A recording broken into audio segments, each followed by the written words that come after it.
छत्र आजही आपल्या मस्तकी आहे. असे आदरणीय महामानव भारतरत्न डॉक्टर बाबासाहेब आंबेडकर यांच्या 135व्या जयंती उत्सवाच्या निमित्ताने आयोजित आजच्या या विशेष कार्यक्रमामध्ये हा कार्यक्रम साजरा करत असताना, संपन्न करत असताना सामाजिक न्याय विभागाच्या वतीने मी या ठिकाणी आमंत्रित करते आहे माननीय डॉक्टर हर्षदीप कांबळे साहेब, विभागाचे प्रधान सचिव. त्यांना विनंती करते की त्यांनी कार्यक्रमाची प्रस्तावना आपल्या सर्वांसमोर सादर करावी.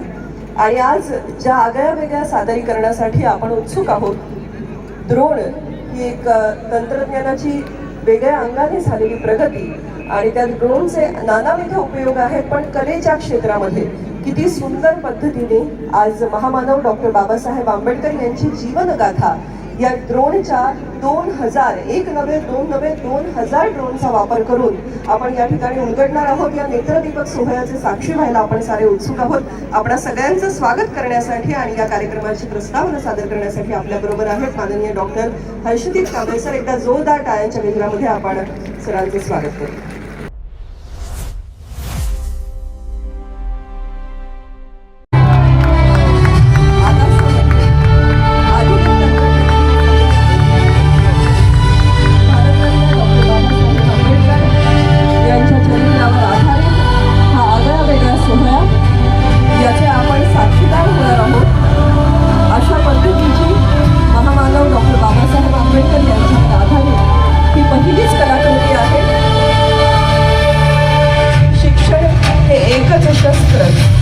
हाती धरून मानव कुठल्याही संकटावर मात करू शकतो हा विश्वास डॉक्टर बाबासाहेब आंबेडकर यांनी आपल्याला सर्वांना दिला. स्वाभिमान दिला, जगण्यासाठीचा मार्ग दाखवला, समतेचा विश्वास दिला आणि या आधुनिक भारताची पायाभरणी ज्या संविधानावर झाली त्या संविधानाचे शिल्पकार ठरलेले महामानव डॉक्टर बाबासाहेब आंबेडकर त्यांच्या आयुष्यातील प्रत्येक अध्याय, प्रत्येक पर्व हे तेजस्वी आहे. या तेजस्वी महामानवाची ही यशोगाथा आज आपल्यापर्यंत ड्रोनच्या माध्यमातून आगळ्या वेगळ्या पद्धतीने पोहोचते आहे. इथे उपस्थित प्रत्येकाला आपल्या डोळ्यांमध्ये साठवून ठेवावासा वाटेल असा हा केवळ आकाशावर रंगवलेली एक सीमारेषांची चौकट नाही, तर ती असंख्य भाषा, विविध धर्म आणि जाती जमातींच्या गुंतागुंतीतून आकार घेतलेली आणि संस्कृतींच्या अखंड प्रवाहाने समृद्ध झालेली एक दिव्य जिवंत चेतना आहे. या विविधतेच्या विराट सागरातही एकात्मतेची अखंड ज्योत तेवत ठेवणारे जे अमृत आहे ते म्हणजे भारतीय संविधान. या संविधानाचे शिल्पकार म्हणजे डॉक्टर बाबासाहेब आंबेडकर, एक असा महामानव ज्यांच्या विचारांची उंची हिमालया एवढी भव्य, ज्यांच्या संघर्षाची गाथा समुद्रा एवढी अथांग आणि ज्यांच्या कार्याची किमया आकाशा एवढी व्यापक आहे.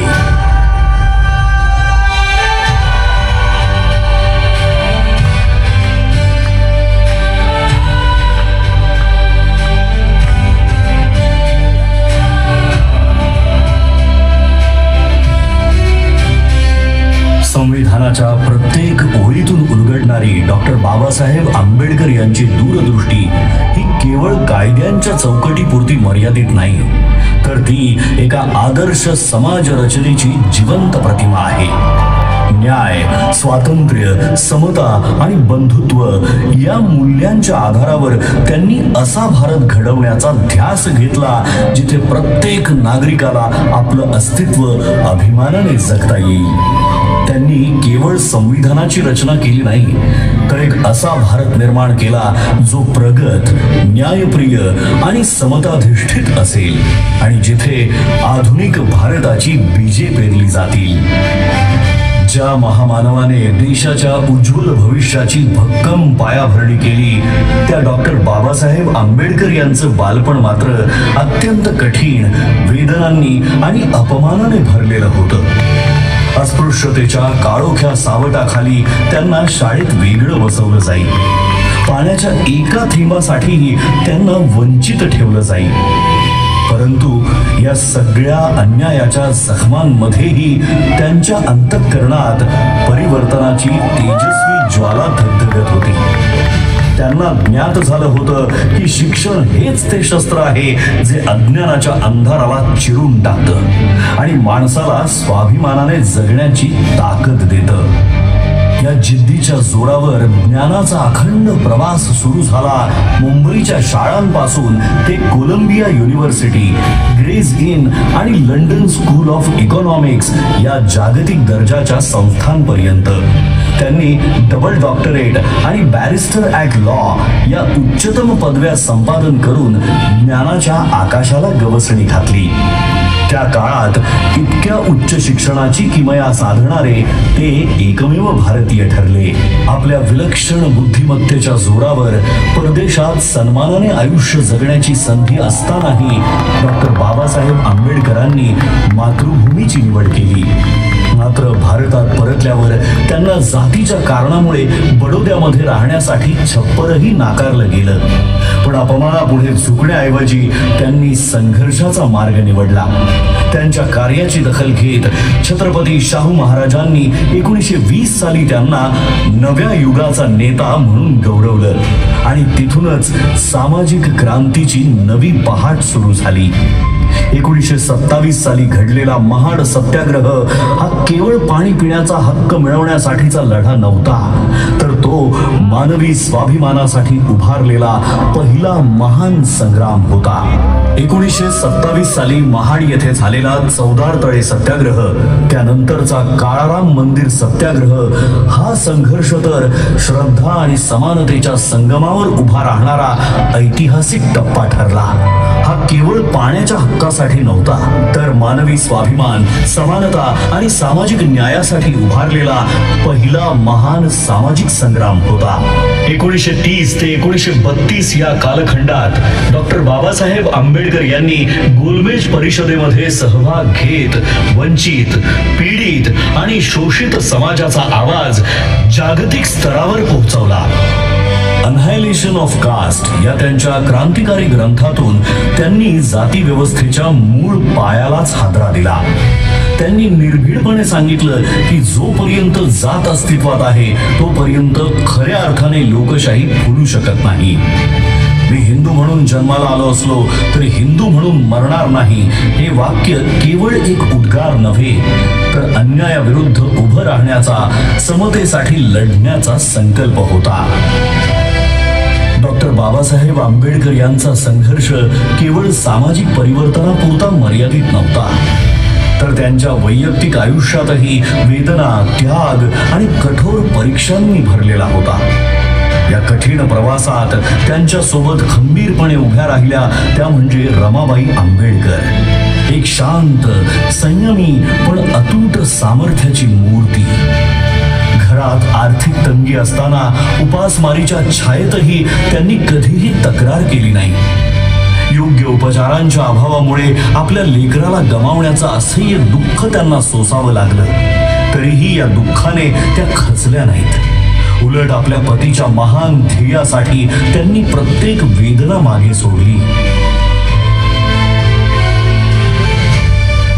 डॉक्टर बाबासाहेब आंबेडकरांनी केवळ दलितांच्या वेदनांना वाचा फोडली नाही, तर त्या प्रत्येक माणसासाठी आवाज उठवला ज्याच्यावर अन्याय झाला, जो शोषित होता आणि ज्याला आपल्या कष्टांचं योग्य मूल्य मिळत नव्हतं. कोकणच्या मातीतील शेतकऱ्यांच्या शोषणाविरुद्ध त्यांनी थेट आवाज उठवला आणि खोटी पद्धती या अन्यायकारक व्यवस्थेच्या मुळावर घाव घालत त्यांनी शेतकऱ्यांना स्वाभिमानाने जगण्याचा मार्ग खुला केला.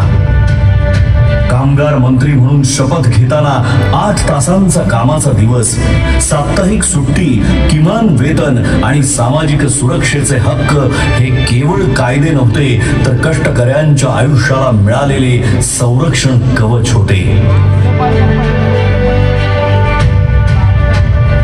डॉक्टर बाबासाहेब आंबेडकर यांच्या दृष्टीने स्त्री ही केवळ कुटुंबाचा भाग नव्हती, तर समाजाच्या उभारणीचा केंद्रबिंदू होती.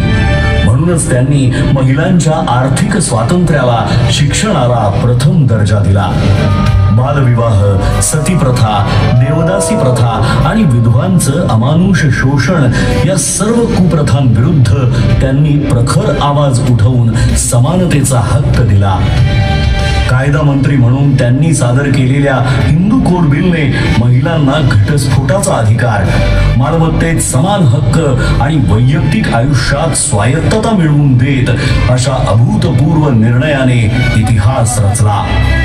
तसंच कामकाजी महिलांसाठी मातृत्व रजा आणि समान कामासाठी समान वेतन या केवळ सुधारणा नाही, तर स्त्रीच्या सन्मानाचा आणि स्वातंत्र्याचा नवा अध्याय होता. कायदा मंत्री म्हणून त्यांनी सादर केलेल्या हिंदू कोड बिलने महिलांना घटस्फोटाचा अधिकार, मालमत्तेत समान हक्क आणि वैयक्तिक आयुष्यात स्वायत्तता मिळवून दिली आणि या अभूतपूर्व निर्णयाने इतिहास रचला. 1947 साली डॉक्टर बाबासाहेब आंबेडकर यांची संविधान मसुदा समितीचे अध्यक्ष म्हणून निवड झाली. या जबाबदारीला न्याय देत त्यांनी भारतीय संविधान या अद्वितीय ग्रंथाची निर्मिती केली, जो जगातील सर्वश्रेष्ठ संविधानांपैकी एक आहे. संविधानाच्या माध्यमातून त्यांनी प्रत्येक व्यक्तीला अभिव्यक्ती स्वातंत्र्य, समानतेचा हक्क, अस्पृश्यतेचा अंत आणि सर्व प्रकारच्या भेदभावावर कठोर बंदी घालून मानवाधिकार केवळ कायद्याच्या चौकटीत न ठेवता प्रत्येक भारतीयाच्या जीवनाचा अविभाज्य भाग बनवले. तसंच समता, करुणा आणि प्रज्ञेच्या प्रकाशात त्यांच्या आत्मसन्मानाला एक नवी उंची प्राप्त करून दिली. महात्मा ज्योतिराव फुले, भगवान गौतम बुद्ध आणि संत कबीर हे डॉक्टर बाबासाहेब आंबेडकर यांचे प्रेरणा स्रोत होते. त्यांच्या विचारांच्या मुळाशी असलेली स्वातंत्र्य, समता आणि बंधुत्व ही मूल्ये त्यांना विशेषतः भगवान बुद्धांच्या तत्वज्ञानातूनच सापडली. 14 ऑक्टोबर 1956 रोजी नागपूर येथील दीक्षाभूमीवर इतिहासाला वळण देणारा तो निर्णायक क्षण आला. त्या दिवशी डॉक्टर बाबासाहेब आंबेडकरांनी बौद्ध धम्माचा स्वीकार केला आणि सुमारे 5 लाख अनुयायांना धम्मदीक्षा देऊन एका महान सामाजिक क्रांतीची सुरुवात केली. जगातील सर्वात मोठे शांततापूर्ण सामूहिक धर्मांतर म्हणून या घटनेची इतिहासात नोंद झाली. त्यांनी केवळ संविधानाची निर्मिती केली नाही, तर एका सशक्त, न्यायप्रिय आणि एकात्म राष्ट्राचा पाया रचला.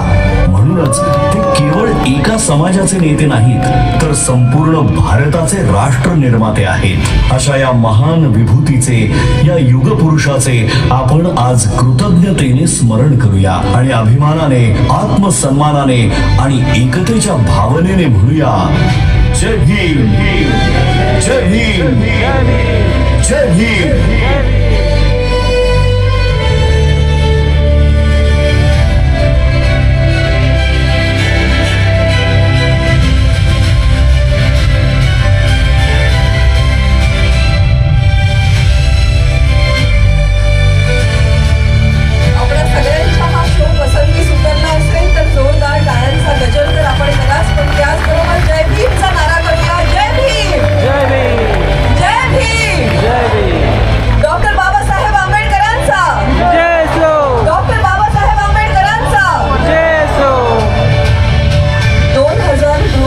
आकाशामध्ये आपल्यासाठी ही नेत्रदीपक अशी कलाकृती साकार करत होते आणि हा अतिशय आगळा वेगळा नेत्रदीपक असा सोहळा आपण या महाराष्ट्राच्या भूमीमध्ये. Thanks for watching Ajay More Creation channel. Like, comment, subscribe.